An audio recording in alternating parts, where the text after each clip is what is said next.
கிறிஸ்துவுக்குள் பிரியமானவர்களே, இன்றைக்கான வேத பகுதி யாக்கோபு 1 அதிகாரம் வசனம் 21. ஆகையால் நீங்கள் எல்லா அழுக்கையும் கொடிய துர்குணத்தையும் ஒழித்துவிட்டு உங்கள் உள்ளத்தில் நாட்டப்பட்டதாயும் உங்கள் ஆத்துமாக்களை ரட்சிக்க வல்லமையுள்ளதுமாயிருக்கிற வசனத்தை சாந்தமாய் ஏற்றுக்கொள்ளுங்கள்.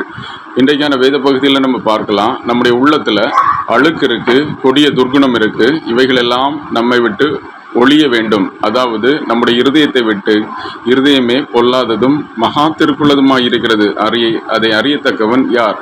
இந்த இருதயம் இருந்தால் நாம் கேட்டிற்கு போகக்கூடிய ஒரு வழியில் பிரயாணம் பண்ணி கொண்டிருக்கிறோம்.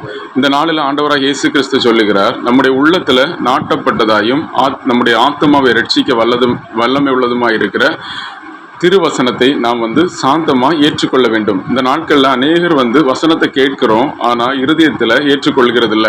ஏற்றுக்கொள்வது என்பது, அதாவது வசனத்தை கேட்டு அது முள்ளுகளுக்குள்ளால விதைக்கப்பட்ட ஒரு விதையாக, இல்லைன்னா கற்பாறையில் விதைக்கப்பட்ட விதையாக இந்த நாட்களில் பலன் கொடுக்கிறது. கொஞ்ச நாள் அதை கேட்டு அதன்படி நம்ம வாழ முற்படுவோம். ஆனால் உலக கவலைகள், பிசாசானவனுடைய நெருக்கம், குடும்பத்தினுடைய பிரச்சனைகள், நம்முடைய பணிகளுடைய பிரச்சனைகள் எல்லாம் வருகிறதுனால் நாம் சோர்ந்து போகிறோம்.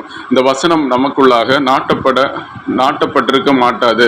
அதாவது இந்த வார்த்தை நமக்குள்ளாக நிலைத்திருக்காது. நம்முடைய நிலைத்திருக்கிற இந்த வார்த்தை மாத்திரம் நமக்கு பலன் கொடுக்கும். அதாவது இந்த வார்த்தைகள் நம்முடைய உள்ளத்தில் இருக்கும் பொழுது, நம்ம ஏற்றுக்கொள்ளும் பொழுது, அவைகளை சாந்தமாக நம்முடைய இருதயத்தில் வைக்கும் போது அவைகள் நம்மை ரட்சித்து வழிநடத்தும்.